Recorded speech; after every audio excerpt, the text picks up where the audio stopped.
Praise the Lord. Praise the Lord. Hallelujah. Hallelujah. I am so happy today. And so first of all, I glory thanks to our dear Almighty God. और आपके बीच में मैं रहकर एक बहुत ही आनंदित हूँ और मैं परमेश्वर का धन्यवाद करता हूँ। Meantime, I like to pay attention to the scripture, Gospel of John 15:4. और इस सुबह के समय में आप सभी का ध्यान में यूहन्ना लिखित सुसमाचार 15 अध्याय उसका 4 पद की ओर ले जाना चाहता हूँ। Someone can you read? कोई भी पढ़ दीजिए। John 15:4. यूहन्ना लिखित सुसमाचार 15 का 4। Remain in me, as I also remain in you. No branch can bear fruit by itself; it must remain in the vine. Neither can you bear fruit unless you remain in me. Thank you. Here I would like to give short introduction these phrases. और यहाँ पे मैं अपना जो एक छोटा सा परिचय को देना चाहता हूँ। Today we care to explore profound essential aspect Christian work, the concept of abiding in Christ. और आज हम मसीह जीवन के एक गहन और आवश्यक पहलू का पता लगाने के लिए एकत्र हुए हैं, मसीह में बने रहना। This idea beautifully captured in John 15:4, where Jesus says, "Abide in me and I in you." इस विचार को जो यूहन्ना लिखित सुसमाचार 15 अध्याय उसका 4 पद में बहुत खूबसूरती से दर्शाया गया है। या यीशु कहते हैं, तुम मुझ में बने रहो और मैं तुम में। As the branch cannot bear fruit by itself unless it's abide in the vines, neither can you unless in abide in me. जैसे डाली जब तक एक दाखलता में बनी रहे तब तक वो फल को नहीं ला सकती, उसी प्रकार जब तक हम परमेश्वर में बने ना रहे हम भी फल को नहीं ला सकते। In this verse, Jesus used the imagery of vines branches to describe the vital life, giving connection that believers must maintain with Him. और इस वचन में यीशु उस महत्वपूर्ण जीवन देने वाले महत्वपूर्ण को संबंध का वर्णन करने के लिए एक बेल और उसकी दाखलता शाखाओं को की कल्पना उपयोग करते हैं, जिससे विश्वासी उसके साथ बने रखना चाहिए। The word abide means remain, to stay connected, speak a relationship, giving connection that believers must maintain with Him. रहना शब्द का अर्थ है रहना, निवास करना या जुड़े रहना, या एक ऐसे रिश्ते की बात करता है जो स्थायी रूप में जड़ और जीवन कायम रखने वाला है। Just a branch draws nourishment, ability through the vine so to must we as believers spiritual sustenance straying from Christ. जिस प्रकार एक शाखा बेल से अपना पोषण और अपने उत्पन्न करने की क्षमता को प्राप्त करता है, उसी प्रकार हमें भी विश्वासियों के रूप में मसीह अपना आत्मिक पोषण और शक्ति को प्राप्त करना चाहिए। Without this connection, we cannot truly grow beyond fruit that glorify. और इस संबंध के बिना हम वास्तव में ईश्वर की महिमा करने वाले फल को उगा नहीं सकते या प्राप्त नहीं कर सकते। Here I would like to give short background this book. और यहाँ पे मैं इस पुस्तक का छोटा सा पृष्ठभूमि देना चाहता हूँ। The Gospel of John, four of the canonical Gospel in the New Testament, in the traditionally attributed John the Gospel. और यूहन्ना लिखित सुसमाचार चार सुसमाचारों में से एक है और परंपरागत रूप से इसका जो श्रेय है वो यूहन्ना प्रेरित को दिया गया है। The disciple whom Jesus loved, and we can see John 13:23, unlike the synoptic Gospel, Matthew, Mark and Luke, which focus on the events Jesus' life and ministry. और जो शिष्य यीशु जिससे प्रेम करता था, या हम लोग उसको देख सकते हैं यूहन्ना लिखित सुसमाचार 13 अध्याय उसका 23 पद में जो सिनैप्टिक गॉस्पेल है मत्ती, मार्कुस, लूका और यूहन्ना के विपरीत जो यीशु के जीवन और उसके मंत्रालय और उसके जीवन और उसके सेवकाई को मुख्य रूप से केंद्रित करता है। So the Gospel provide a more theological perspective, identity of Jesus as the Son of God incarnate Word. और जॉन का गोस्पेल एक अधिक धार्मिक परिचय को प्रदान करता है, जिसमें ईश्वर के पुत्र और उसके अवतार शब्द के रूप में यीशु की पहचान को दर्शाता है। As we know, this academic year theme is abide to abide. और जैसे कि हम लोग जानते हैं हमारे इस एकेडमिक ईयर का जो थीम है वो है बने रहने के लिए बने रहना। So according to this theme, here I would like to give my first one. और इस थीम के अनुसार से मैं यहाँ अपना एक पहला बिंदु देना चाहता हूँ। Criteria being avoided. बने रहने योग्य मानदंड। This first one focus on the essential criteria in abiding in Christ. और ये पहला बिंदु मसीह में बने रहने के लिए आवश्यक मानदंडों को पर केंद्रित करते हैं। Abiding in Christ is mean maintaining close ongoing relationship with Him, akin to a branch remain connected with the vine. मसीह में बने रहने का अर्थ है उसके साथ घनिष्ठ निरंतर प्रबंध को बनाए रखना, एक शाखा जैसे बेल से जुड़े रहने के समान है। To achieve this, we must fulfill criteria that enable them to stay connected to Jesus and draw life from Him. इसे प्राप्त करने के लिए हमें विशिष्ट मानदंडों की आवश्यकता पड़ती है, पूरा करना पड़ती है, जिसे यीशु ने जुड़े रहने के लिए प्राप्त करते हैं। Faith in the Christ, faith is the foundation of Christian life. मसीह में विश्वास मसीह जीवन का एक नींव है। To abide in Christ, one must first believe in Him as Son of God and Savior of the world. मसीह में बने रहने के लिए किसी को पहले से ईश्वर और जो जीवन दुनिया का उद्धारकर्ता के रूप में उसको पहले से विश्वास करना चाहिए। His faith is not merely must first believe in intellectual assent, heartfelt trust in the Jesus life, then in resurrection. यह विश्वास केवल भौतिक सम्मति नहीं है, बल्कि यीशु के जीवन और उसके मृत्यु और उसके पुनरुत्थान पर विश्वास करना है। It is a personal relationship with Him that begins with recognizing our need, Savior, and accepting His offer of salvation. यह उसके साथ एक व्यक्तिगत रिश्ता को उद्धारकर्ता की हमारी आवश्यकता को पहचानने और उसके उद्धार के प्रस्ताव को स्वीकार करने के लिए दर्शा शुरू होता है। Believers should be regularly reaffirmed and the faith in Christ, especially during moment a drought of silence. विश्वासियों को नियमित रूप से मसीह में अपने विश्वास की पुष्टि करनी चाहिए, खासकर जब वो संदेह में या संकट के समय में। This can be done through prayer, meditating scripture and recalling and formative what Christ has done in their lives. यह प्रार्थना पवित्र शास्त्र को मनन करके, बाइबल को पढ़ के उसके मनन करके, उसके द्वारा जीवन के परिवर्तन कार्यों को देख करके याद करने के माध्यम से किया जा सकता है।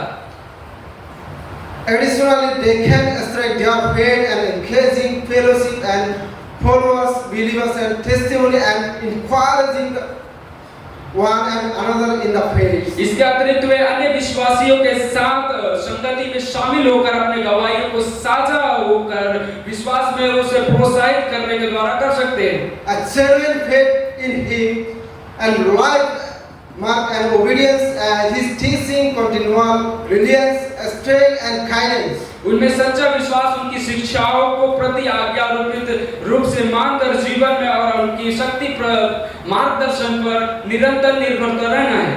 Obedient to His command, abiding in Christ involves commitment to follow His teaching and commandments. और उसकी आज्ञाओं का पालन करना, मसीह में बने रहने की उनकी शिक्षाओं और आज्ञाओं को पालन करने में प्रतिबद्ध शामिल है।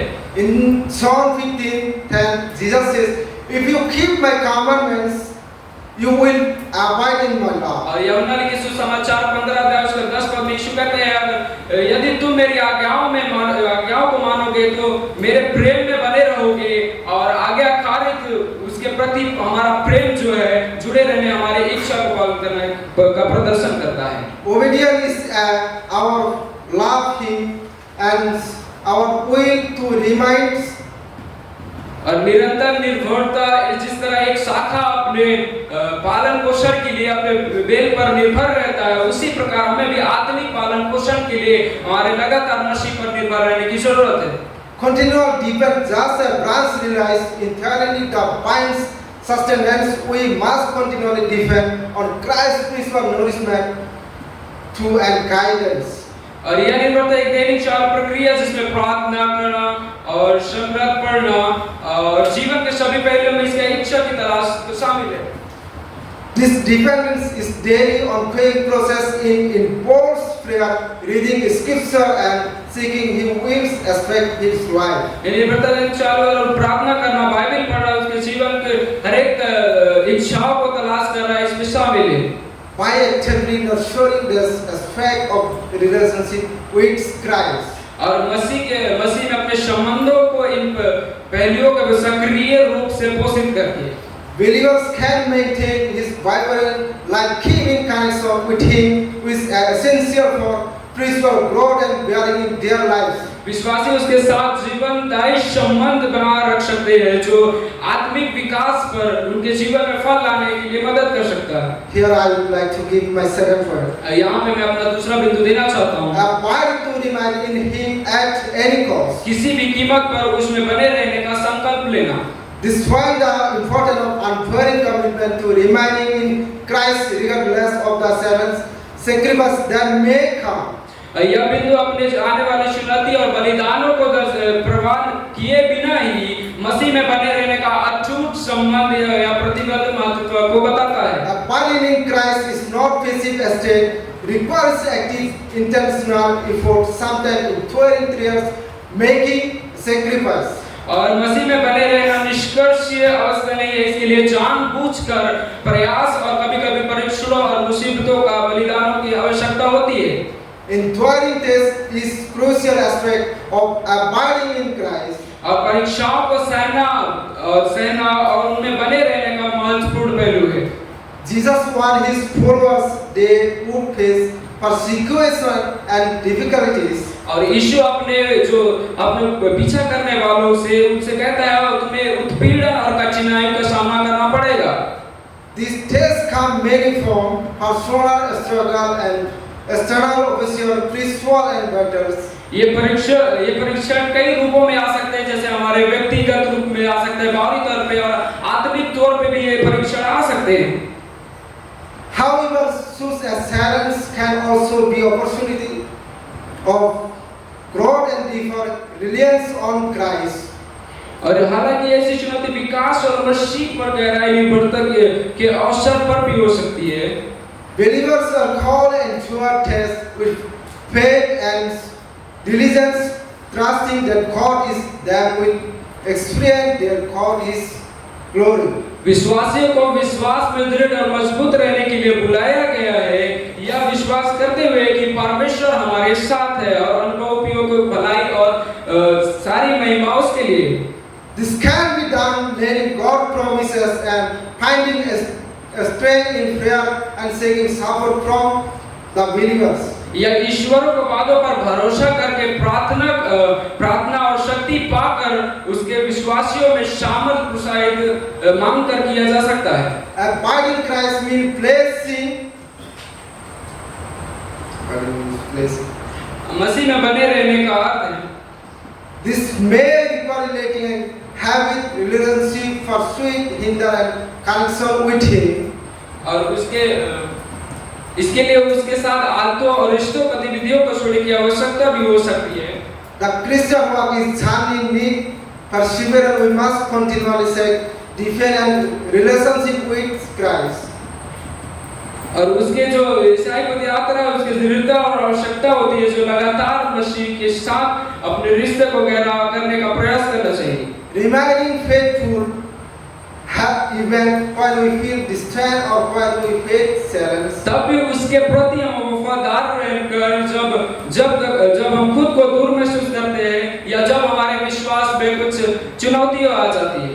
However, it also to deeper more fulfilling relationship with Christ and our believers experience present strength in every aspect of life. हालांकि यह मसीह के साथ गहरे या अधिक संतुष्ट रिश्ते की ओर भी ले जाता है जिससे विश्वासियों को अपने जीवन का हर पहलू में उसके उपस्थिति और ताकत का अनुभव करता है। By embracing challenge, staying steadfast in their devotion, इन चुनौतियों को स्वीकार कर अपनी भक्ति में दृढ़ रहकर believers can recoverly connect the mind-blowing life strength from Christ Himself. और विश्वासी स्वयं मसीह जीवन और शक्ति प्राप्त करते हुए वे सुरक्षित रूप से जुड़े रह सकते हैं। Here I would like to give my third point. और यहाँ पे मैं अपना तीसरा बिंदु देना चाहता हूँ। Abide to be fruitful. फलदायी होने के लिए बने रहना। Abide to be fruitful. फलदायी होने के लिए बने रहना।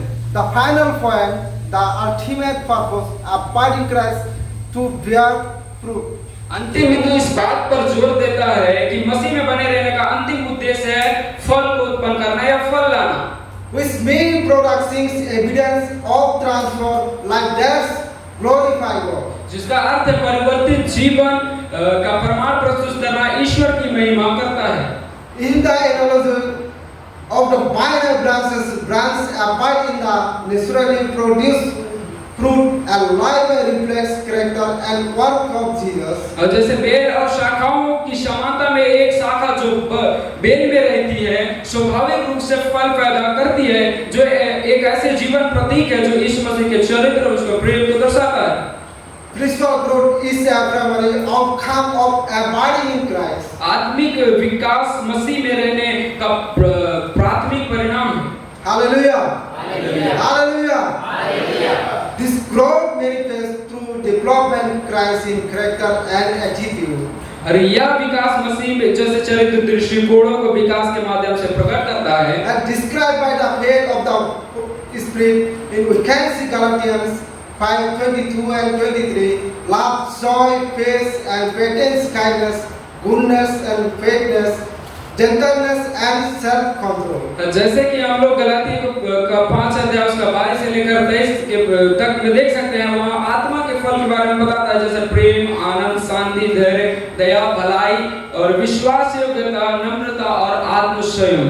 These traits are evidence of the Holy Spirit work believer life-saving to be more like Christ. और ये लक्षण एक भलाई, एक लक्षण अस्तित्व के जीवन में पवित्र आत्मा के कार्य का प्रमाण है, उन्हें मसीह के समान बनाते हैं।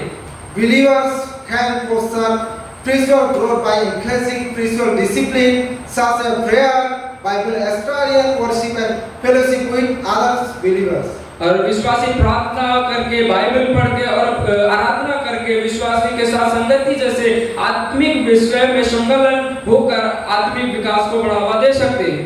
This practice helps teaching quality that make the fruit of the Spirit. और ये अभ्यास उन गुणों को पोषित करने में मदद करता है जो आत्मा का फल है। For example, regularly studying Scripture, defend believer understanding to God, love, leading, and greater capacity of love others. और उदाहरण के लिए नियमित रूप से बाइबल का अध्ययन करना, उसके अस्तित्व के ईश्वर के प्रेम के बारे में समझकर गहराई हो सकती है, जिसे दूसरों से प्रेम करने की क्षमता को बढ़ा सकती है। Similarly, prayer can cultivate faith and patience, especially during the stress and doubt. और इसी तरह प्रार्थना शांति और धैर्य पैदा कर सकती है, खासकर तनाव या समस्याओं के समय में। As we grow in Christ, our life become testimony His growth and truth. जैसे जैसे हम मसीह में बढ़ते जाते हैं, हमारा जीवन उनकी कृपा और सच्चाई का प्रमाण बन जाता है।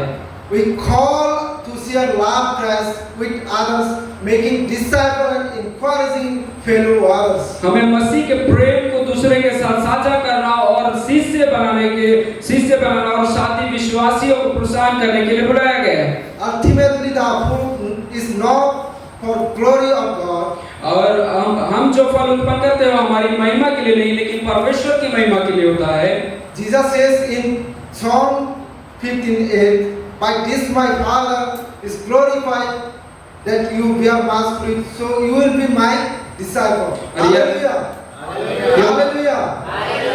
यूहन्ना लिखित सुसमाचार उसका 15 अध्याय उसका 8 पद में ऐसा यीशु कहते हैं, इसी से पिता की महिमा होती है कि तुम बहुत फल लाओ, इसी रीति से तुम मेरे चेले ठहरोगे।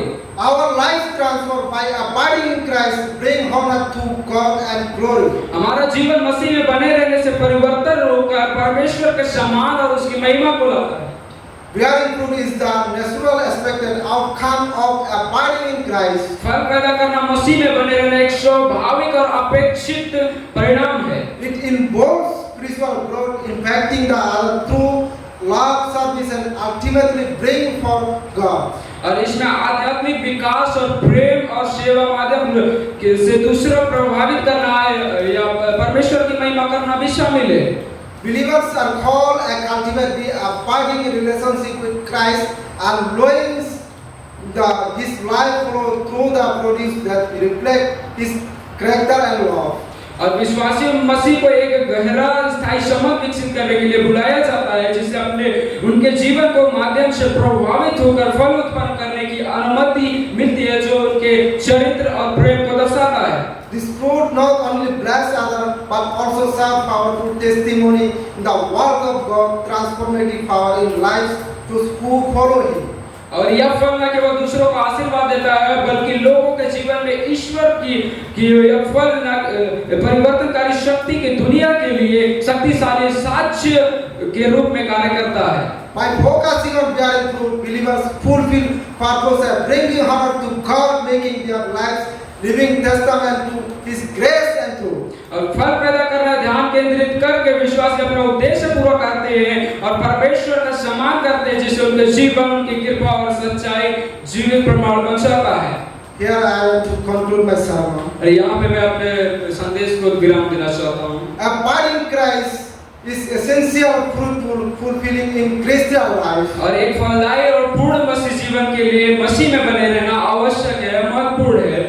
It need meetings, criteria, faith, obedience, and dependence, remaining in Him at any cost, bearing fruit that glorifies God. और इसके लिए कुछ मानदंडों को पूरा करना आवश्यक या महत्वपूर्ण होती है। विश्वास, आज्ञाकारी और निर्भरता, किसी भी कीमत पर उनमें बने रहना और ऐसे फल को पैदा करना ईश्वर की महिमा करते हैं। My dear brother and sister, this morning that I encourage you, as we abide in Him, we experience His presence, guidance, and transforming power, letting us life reflect love and truth. और इस सुबह के समय मेरे प्रिय और भाई बहनों, मैं आपको उत्साहित करना चाहता हूँ, जैसे कि हम उनमें बने रहते हैं, हम उसकी उपस्थिति, मार्गदर्शन और परिवर्तन का शक्ति का अनुभव करते हैं, जो हमें ऐसा जीवन के लिए प्रेरित करता है जो प्यार और सच्चाई को दर्शाता है। Let us commit abiding in Christ, knowing that apart from we can do nothing, but in Him we can do bear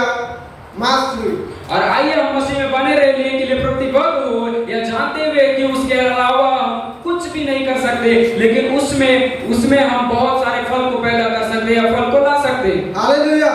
Hallelujah! Hallelujah! Hallelujah! Thank you through this message. May God bless you and thank you. धन्यवाद।